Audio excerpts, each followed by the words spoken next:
রাজধানীর মিরপুরে এনসিপির ৬ নেতাকর্মীর উপর হামলা ও কুপিয়ে জখমের অভিযোগ উঠেছে। মিরপুর ২-এর পানির ট্যাঙ্কি এলাকায় এই ঘটনা ঘটে। এনসিপি নেতাদের অভিযোগ, শনিবার সন্ধ্যায় হোসনে আরা সাদিক নামে এক আওয়ামী লীগ নেত্রীকে গ্রেপ্তার করা হয়। এ সময় ক্ষুব্ধ হয়ে তার সহযোগীরা পুলিশ ও এনসিপি নেতাদের উপর হামলা চালায়। পরে ঘটনাস্থল থেকে আহতদের উদ্ধার করে আইনশৃঙ্খলা বাহিনী। তাদের সোহরাওয়ার্দী হাসপাতালে চিকিৎসা দেওয়া হয়। তবে এই ঘটনায় এখনও কোনো মামলা হয়নি। বিএনপি নেতা হারুন ও কামালের নেতৃত্বে এই হামলা বলে দাবি করেন তারা।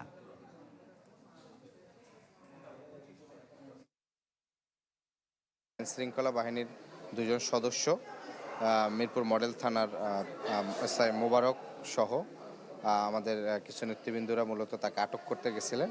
আটক করতে গেলে স্থানীয় যারা সন্ত্রাসীরা তারা মূলত এই হামলাটা করে। আমরা এখানে দাঁড়ানো, এর মধ্যে হঠাৎ করে প্রায় ২০-২৫ জন লোক আসলো, এসে মানে কথাবার্তা ছাড়াই আমাদের সবার গায়ে হাত দেওয়া শুরু করলো।